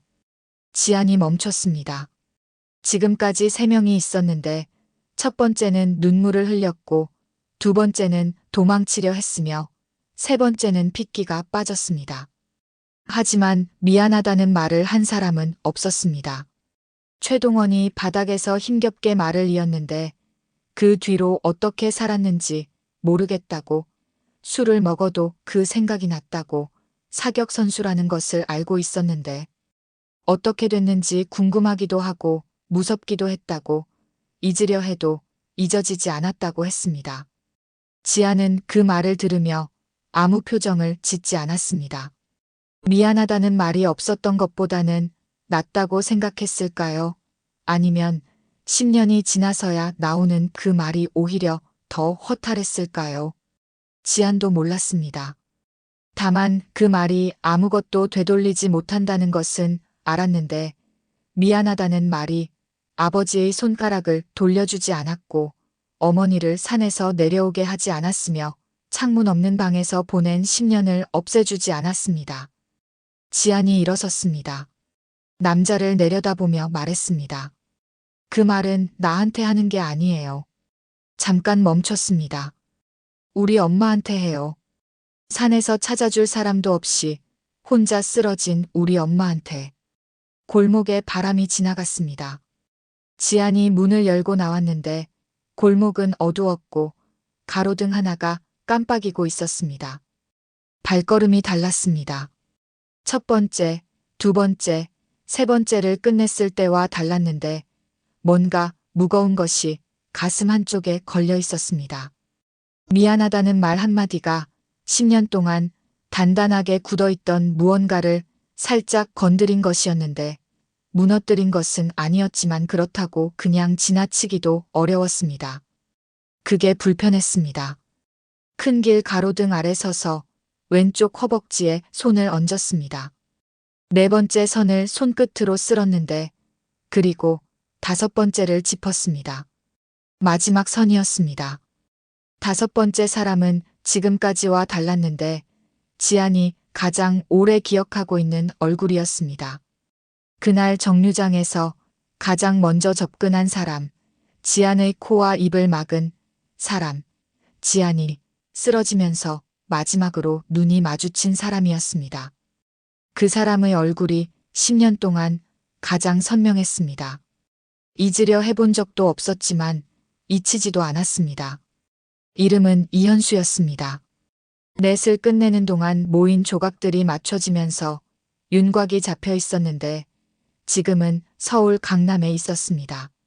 작은 경호업체의 대표로 등록되어 있었는데 그 업체가 수장과 연결된 구조였고 5명 중에서 가장 위에 있는 사람이었습니다. 10년 전 그 일을 직접 기획하고 실행한 사람이었는데 그 말은 지금도 이쪽 일을 알고 있다는 뜻이었고 지안이 어떤 방식으로 접근할지 예측하려 할 것이었습니다. 가장 조심해야 할 사람이었습니다. 그날 밤은 움직이지 않기로 했습니다. 여관 방으로 돌아와 불을 끄고 누웠는데 천장을 보면서 생각했습니다. 이현수에게는 다른 방식이 필요했는데 정면으로 가는 것이 위험했습니다. 경호가 있었고 주변이 복잡했으며 무엇보다 이 사람은 지안을 예측하려 할 것이었습니다. 예측당하는 쪽이 불리했습니다. 예측하지 못한 방식이어야 했습니다. 지안은 이현수가 매일 새벽에 혼자 달린다는 것을 알고 있었는데 도서관에서 조사하는 동안 그것이 나왔습니다. 집 근처 한강공원을 이른 새벽에 혼자 달리는 것이 오랜 습관이라고.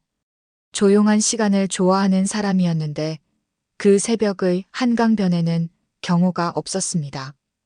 혼자였습니다. 그곳이었습니다. 눈을 감았는데 잠이 왔습니다. 내일 마지막 하나였습니다. 그런데 새벽 2시였습니다. 전화가 울렸는데 발신 번호가 있었습니다.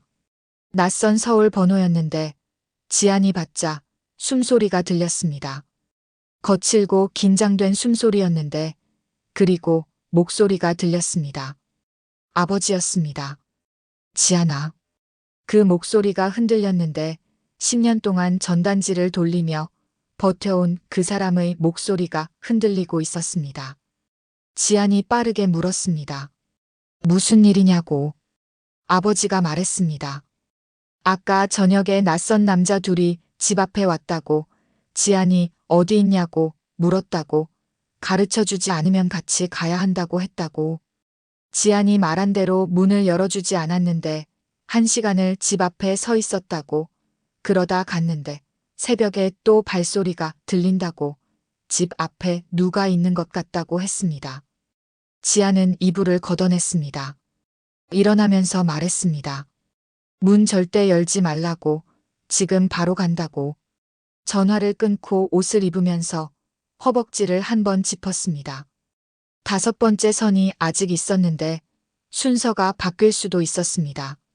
계획대로만 될 거라고 처음부터 생각하지 않았으니까요. 방문을 열었습니다. 복도 형광등이 켜져 있었는데 지안은 그 빛 속으로 나갔습니다. 아버지한테 가야 했습니다.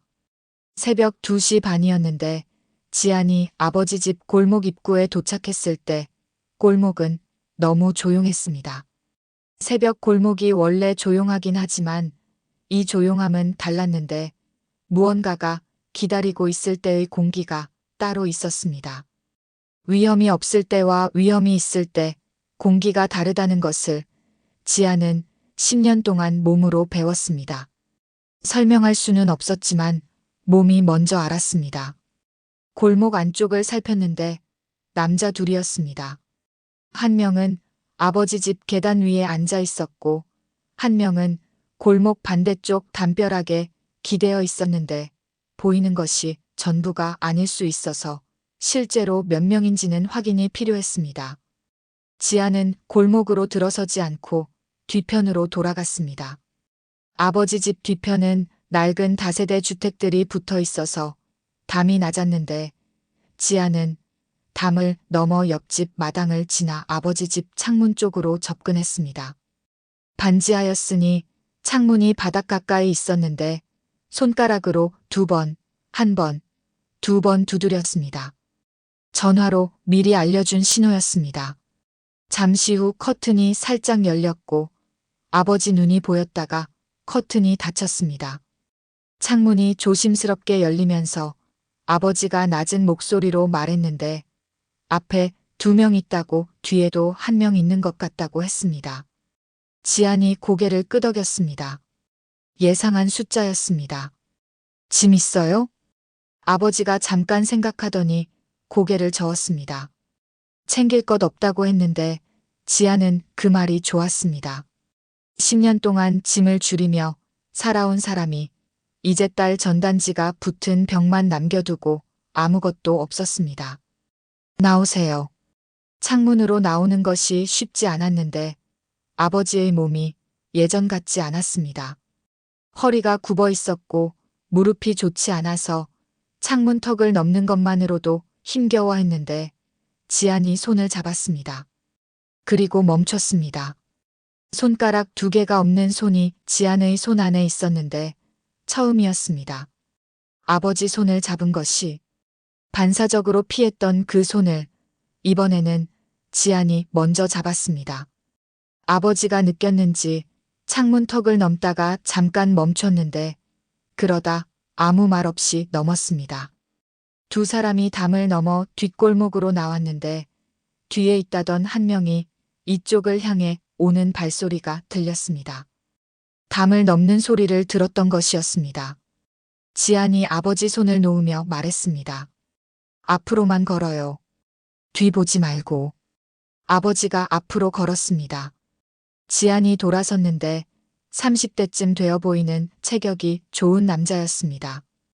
이 시간에 이 골목에서 여자가 혼자 돌아서 있을 거라고는 예상하지 못했는지 잠깐 걸음이 느려졌는데 멈추지는 않았습니다. 임무가 있는 사람이었으니까요. 남자가 같이 가야겠다고 말했습니다. 지아는 대답 대신 걸어갔습니다. 남자를 향해. 남자가 멈칫했는데 달려드는 것이 아니라 그냥 걸어오니까 그 걸음 앞에서 발이 묶여버렸습니다. 그 다음은 짧았습니다. 소리가 크게 나지 않았는데 10년 동안 배운 것이 소리를 내지 않는 방법이기도 했습니다. 지안이 아버지를 향해 다시 걸어갔습니다. 가요. 두 사람은 새벽 골목을 걸었는데 아버지가 숨을 고르며 지금 어디로 가는 것이냐고 물었습니다. 지안이 말했습니다. 당분간 있을 곳이 있다고, 거기 가서 이야기하자고. 아버지가 고개를 끄덕였는데 더 묻지 않았습니다. 나란히 걷는 것이 어색했습니다. 10년 만에 걷는 것인데 어색했는데 아버지 걸음이 느려서 지안이 맞추다 보니 오히려 주변이 더 잘 보였습니다. 새벽 골목의 냄새, 가로등 아래 그림자, 저 멀리서 들리는 첫 버스 소리. 한참을 그렇게 걷다가 아버지가 말했습니다. 배고프지 않냐? 지안이 걷다가 멈췄습니다. 새벽 2시 반에 뒤에서 쫓아오는 사람이 있을 수도 있는 상황에 아버지가 꺼낸 말이 그것이었습니다. 배고프지 않냐고. 22살 때도 훈련 마치고 늦게 들어오면 아버지가 그 말을 했습니다. 밥 먹었냐고, 배고프지 않냐고. 10년이 지나도 같은 말이었는데 지아는 그 자리에서 잠깐 서 있다가 말했습니다. 나중에 사줘요.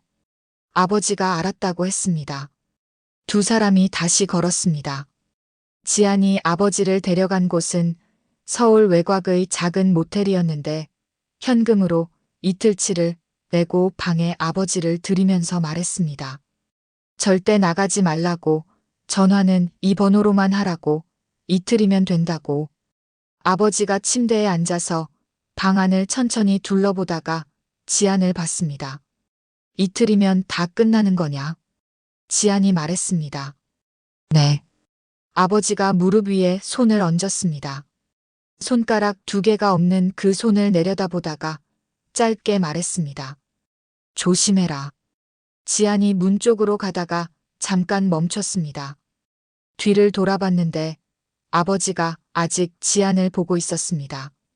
지안은 말없이 고개를 한번 끄덕이고 나왔습니다. 새벽 4시였습니다. 이현수. 5번째 사람이었는데 10년 동안 가장 선명하게 남아있던 얼굴이었습니다. 그날 정류장에서 처음 접근한 사람, 지안의 코와 입을 막은 사람, 쓰러지는 순간 마지막으로 눈이 마주친 사람이었습니다. 그 눈빛이 어떤 것이었는지 지안은 10년 동안 기억하고 있었는데 일을 처리하는 사람의 눈빛이었습니다. 그 22살짜리가 어떻게 되든 상관없다는 그냥 일이니까 하는 눈빛이었습니다. 한강공원이었습니다. 이현수는 새벽에 혼자 달리는 습관이 있었는데 조사하는 동안 그것을 알게 됐습니다. 이른 새벽의 한강변은 낮과 달랐습니다. 강물 냄새가 났고 가로등이 강물 위에 길게 반사되어 있었으며 멀리서 다리 위로 차가 지나가는 소리가 들렸습니다. 지아는 이현수가 달리는 구간을 알고 있었습니다. 기다렸습니다. 새벽 5시 반, 달리는 사람이 보였습니다. 이어폰을 끼고 혼자 달리고 있었는데 50대 초반이었지만 달리는 자세가 좋았습니다. 꾸준히 관리해온 몸이었습니다. 지안이 같은 방향으로 달리기 시작했는데 따라가는 것이 아니라 옆에서 같이 달리는 것처럼 했습니다. 이현수가 옆을 봤는데 모르는 사람이었습니다. 새벽 한강에는 모르는 사람들이 같이 달리는 일이 흔했고 이어폰을 끼고 있었으니 경계하지 않았습니다. 지안이 달리면서 자신의 왼쪽 허벅지를 한 번 짚었습니다. 살짝, 그러나 눈에 띄게. 이현수의 눈이 그쪽으로 갔습니다. 그리고 굳었습니다. 이어폰이 빠졌습니다. 두 사람이 달리다가 멈췄는데 한강 가로등 아래였습니다. 강바람이 불었고 이현수가 지안을 오래 봤습니다. 10년이 지났는데 22살이 32살이 됐는데 그래도 이현수는 알아봤습니다. 가장 가까이에서 봤던 사람이었으니까요. 지안도 이현수를 봤는데 10년 동안 가장 선명하게 남아있던 얼굴이 지금 눈앞에 있었습니다. 실제로 보니 기억 속 얼굴보다 나이가 들어 있었는데 당연했습니다. 지안만 늙은 것이 아니었으니까요. 이현수가 말했습니다. 살아있었군. 지안은 그 말이 이상했습니다. 살아있었군 몰랐다는 것이었는데 조직 안에서 지안을 훈련시켰으면 알 것 같았지만 이현수는 납치 이후는 자신이 관여한 부분이 아니었다고 그날 그 일을 실행한 것뿐이라고 했습니다. 실행한 것뿐. 그 말이 공기 중에 떠 있었는데 얼마나 가볍게 나왔는지 이현수는 알까요? 그 실행 하나로 22살 여자의 10년이 사라졌고 아버지의 손가락 2개가 없어졌으며 어머니가 산속에서 혼자 쓰러졌습니다. 지안이 말했습니다. 그날 저한테 뭘 했는지 기억해요? 이현수가 대답하지 않았습니다.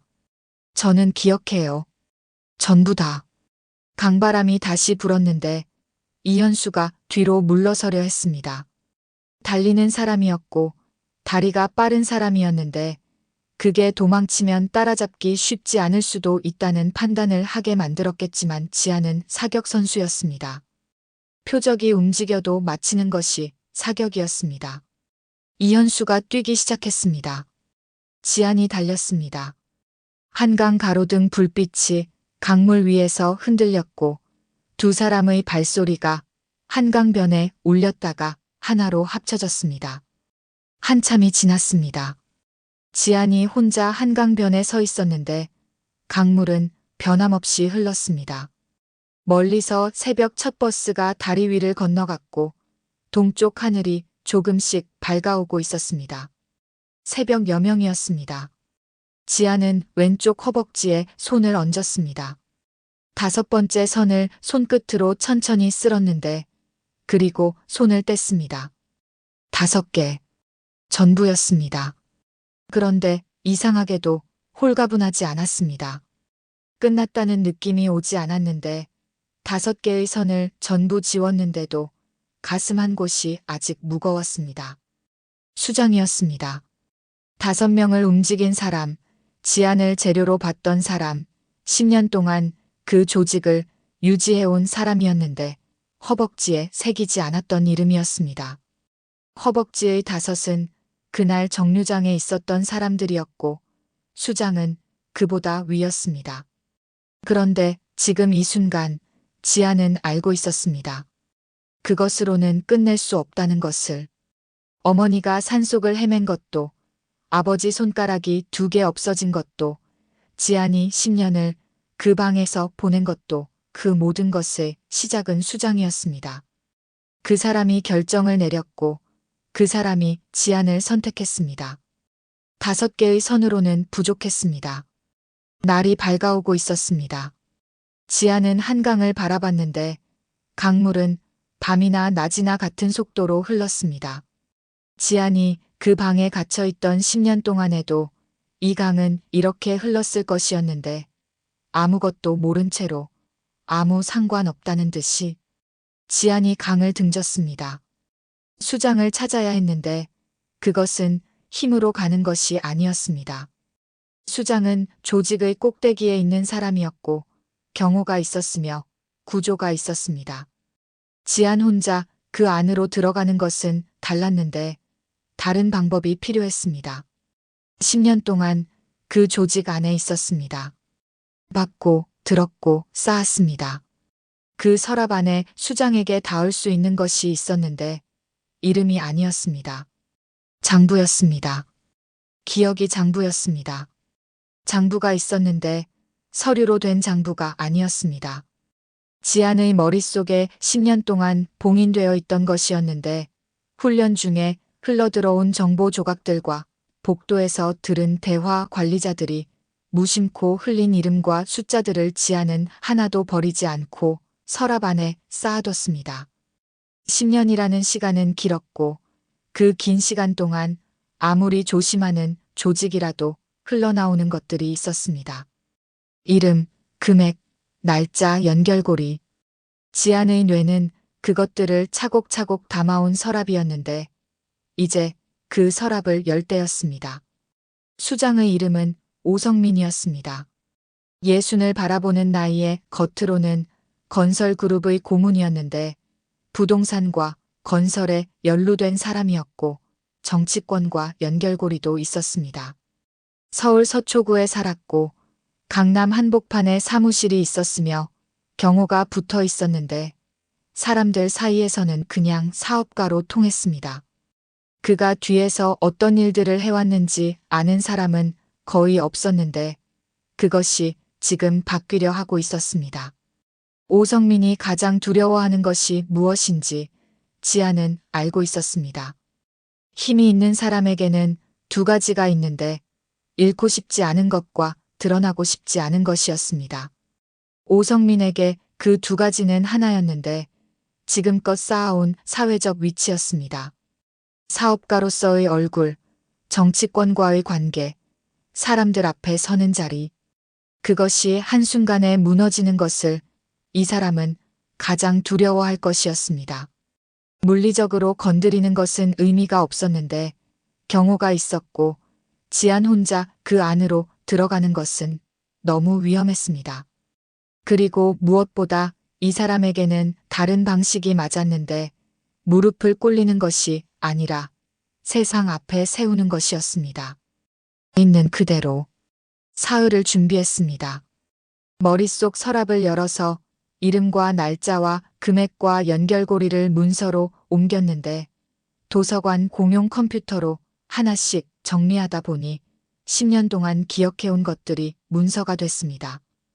거기에 지안이 도서관에서 확인한 공시 자료들과 서류들을 덧붙였는데 지안의 기억만으로는 부족할 수 있었지만 공개된 서류들이 그것을 뒷받침하면서 파일 하나가 만들어졌습니다. 오성민이 10년 넘게 해온 일들의 윤곽이 거기 담겼는데 지안은 그 파일을 3곳에 나눠 보냈습니다. 탐사보도를 해온 언론사들이었는데 한 곳이 아니라 3곳이었습니다. 거기에 지안 자신의 이야기도 담았는데 2013년 3월 7일 셔틀버스 정류장에서 사라진 국가대표 사격 선수 10년 동안 어디에 있었는지를 지안이 직접 쓴 글이었습니다. 보내고 나서 컴퓨터 화면을 닫았습니다. 손이 떨리지 않았습니다. 그날 저녁 언론사 중 한 곳에서 전화가 왔는데 30대 중반의 여자 기자였습니다. 파일을 받았다고, 내용을 확인했다고, 직접 만날 수 있냐고 했는데 목소리가 낮고 빠른 사람이었습니다. 다음 날 도서관 앞에서 만났는데 안경을 쓰고 커피를 들고 나온 그 기자가 지안을 보자마자 눈이 먼저 물었습니다. 이 사람이 진짜냐고. 지안이 왼쪽 허벅지를 손으로 짚었습니다. 말이 필요 없었습니다. 기자가 확인이 필요한 부분이 있다고 일주일이면 기본 검증이 된다고 했는데 지안이 물었습니다. 그 사이에 제가 사라지면 그게 또 기사예요. 기자가 잠깐 지안을 바라보다가 알겠다고 했습니다. 일주일이었습니다. 지안은 아버지가 있는 모텔로 돌아왔는데 이틀이면 된다고 했었지만 조금 더 걸렸습니다. 아버지는 아무 말도 하지 않았는데 지안이 돌아오면 문을 열었고 나가면 문을 잠갔습니다. 방 안에 두 사람이 함께 있는 시간이 생겼는데 어릴 때는 지안이 훈련과 대회로 집을 자주 비웠고 커서는 합숙이 많았으니 사실 이렇게 같은 공간에서 밥을 먹고 잠을 자는 것이 두 사람에게 낯선 일이었습니다. 그런데 이상하게도 불편하지 않았는데 아버지가 말이 없는 편이었고 지안도 말이 없는 편이었으니까요. 서로 거기 있다는 것만으로 됐습니다. 어느 날 저녁 아버지가 편의점에서 사온 컵라면을 끓여줬는데 짰습니다. 간이 너무 짰는데 아버지가 라면을 끓일 때 물 조절을 못한다는 것을 지안은 잊고 있었습니다. 22살 때도 아버지가 끓인 라면은 늘 짰는데 10년이 지나도 그것만큼은 달라지지 않았습니다. 지안이 말했습니다. 짜요. 아버지가 말했습니다. 원래 짜. 두 사람이 그 짠 라면을 같이 먹었습니다. 일주일 뒤 기자에게서 연락이 왔는데 보도가 결정됐다고 내일 아침 온라인 판이 먼저 나간다고 했습니다. 지안이 알고 있어야 할 것 같아서 미리 연락한다고 했는데 지안이 알겠다고 하고 전화를 끊었습니다. 아버지를 봤는데 텔레비전을 보다가 지안을 봤습니다. 무슨 일이냐는 눈이었습니다. 지안이 말했습니다. 내일 끝나요. 아버지가 고개를 끄덕이더니 다시 텔레비전을 봤습니다. 다음 날 아침 7시 기사가 올라왔습니다.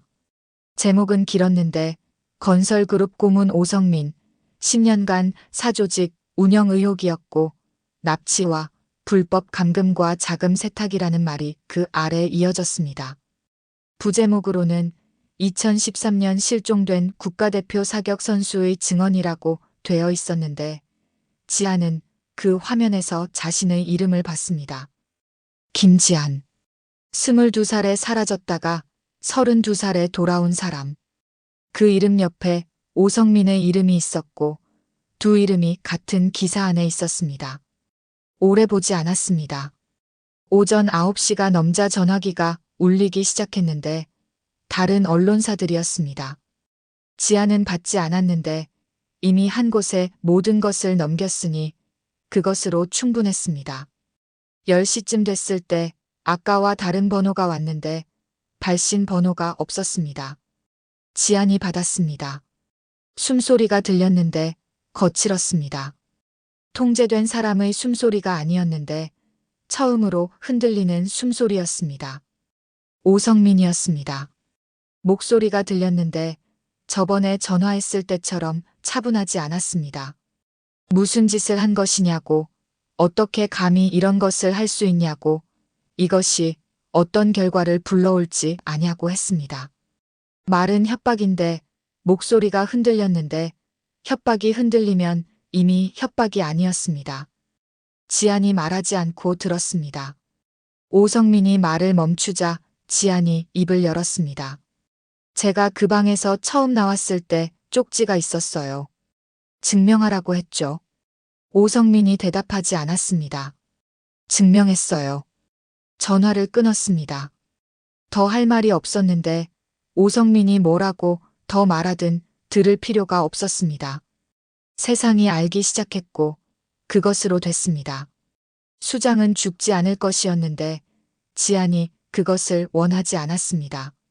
살아서 이것을 견뎌야 했습니다.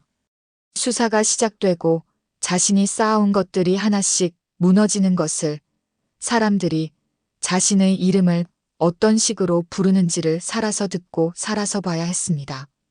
그게 지안이 원하는 응징이었는데 창문 없는 방에서 10년을 버티게 한 것은 분노였지만 지안이 결국 선택한 방식은 그 사람이 가장 아끼는 것을 그 사람 손으로 지키지 못하게 만드는 것이었습니다. 그것이 더 오래가고 더 깊이 들어갔습니다. 점심 무렵 지안은 아버지를 데리고 모텔을 나왔습니다. 어디로 가는지 정하지 않고 그냥 걸었는데 봄이 와 있었습니다. 3월이었는데 10년 전 그날도 3월이었습니다. 그런데 바람이 달랐는데 차갑지 않았습니다. 아버지가 걸으면서 말했습니다. 엄마 산소에 가야 한다고, 딸이 돌아왔다고 알려야 한다고 했는데 조용히 그냥 지나가는 말처럼 했습니다. 지안이 말했습니다. 같이 가요. 아버지가 고개를 끄덕였습니다. 공원 벤치에 잠깐 앉았는데 아버지가 먼저 앉고 지안이 옆에 앉았습니다. 두 사람 사이에 거리가 있었고 아버지가 손을 내밀지 않았으며 지안도 먼저 움직이지 않았습니다. 그냥 나란히 앉아서 앞을 봤는데 아이들이 뛰어놀고 있었고 강아지를 데리고 나온 할머니가 다른 벤치에 앉아 있었으며 자전거가 지나갔습니다. 평범한 낮의 공원이었습니다. 지안은 그 풍경을 바라봤습니다. 이게 세상이었습니다.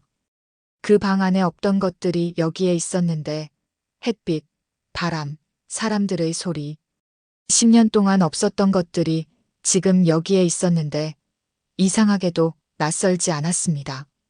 잊은 것이 아니라 기다려온 것이었으니까요. 한참이 지났을 때 아버지가 말했습니다. 밥 먹자. 지안이 물었습니다. 어디요? 아버지가 잠깐 생각했습니다. 된장찌개. 지안이 멈췄습니다. 된장찌개였는데 10년 전 그날 아침 지안이 혼자 끓였던 것이었습니다. 간이 짰던 그 된장찌개. 아버지 몫으로 랩을 싸두고 메모지에 다녀올게 세 글자를 써두고 나갔던 그날 아침이었습니다. 아버지가 그것을 기억하고 있었는데 10년 동안 그 메모지를 가슴에 담고 살았을 것이었습니다. 지안이 말했습니다. 제가 끓일게요. 아버지가 말했습니다. 네가 끓이면 짜. 지안이 그 말을 들으며 잠깐 멈췄다가 그냥 걸었습니다. 웃지 않았는데 그렇다고 슬프지도 않았습니다. 이 사람이 아직 이 말을 이렇게 할 수 있다는 것이 그냥 좋았습니다. 두 사람이 걸었습니다. 나란히, 천천히. 지안은 왼쪽 허벅지에 손을 얹었는데 선이 없었습니다. 흉터는 남아 있었지만 더 이상 세지 않아도 됐습니다. 5개. 전부 끝났고 수장도 끝났으며 더 이상 그 방으로 돌아가지 않아도 됐습니다. 그런데 지안은 웃지 않았습니다. 홀가분하지 않아서가 아니었는데 5개의 선이 사라졌다고 해서 10년이 사라지는 것이 아니었고 아버지의 손가락으로 돌아오는 것도 아니었으며 어머니가 산에서 내려오는 것도 아니었습니다. 지안이 잃어버린 22살부터 32살이 돌아오는 것도 아니었는데 다만 한 가지는 달라졌습니다. 이제 앞으로 걸을 수 있었습니다. 뒤에 있는 것이 더 이상 지안을 붙잡지 않았고 허벅지의 선들이 발목을 잡지 않았는데 그것만으로 충분했습니다. 아버지가 앞서 걸었습니다. 등이 굽어 있었고 걸음이 느렸으며 손가락 2개가 없는 손이 옆에서 흔들렸는데 지안은 그 뒷모습을 보면서 생각했습니다. 이 사람이 10년 동안 이 등으로 버텼다는 것을, 이 발로 골목을 헤집고 다녔다는 것을, 이 손으로 전단지를 돌렸다는 것을, 그리고 그것에 대해 아버지는 딸에게 한 번도 말하지 않았는데 수고했다는 말도 힘들었다는 말도 억울하다는 말도 하지 않고 그냥 된장찌개 먹자고 했습니다. 지안이 걸음을 빠르게 해서 아버지 옆으로 갔습니다. 두 사람이 나란히 걸었는데 봄 햇살이 내리쬐고 있었습니다. 따뜻했습니다. 지안의 눈이 앞을 향했는데 공원 너머로 길이 이어졌습니다. 어디로 가는지 알 수 없는 길이었는데 이제는 그 길이 이어진다는 것이 두렵지 않았습니다. 오늘 이야기가 마음에 남으셨다면 구독과 좋아요 한 번씩만 눌러주세요. 이 영상에 댓글 남겨주신 모든 분께는 앞으로 재물운과 건강운이 활짝 열리고 가족 모두 평안하며 좋은 일만 가득하길 진심으로 빌겠습니다. 다음 이야기도 곧 찾아오겠습니다.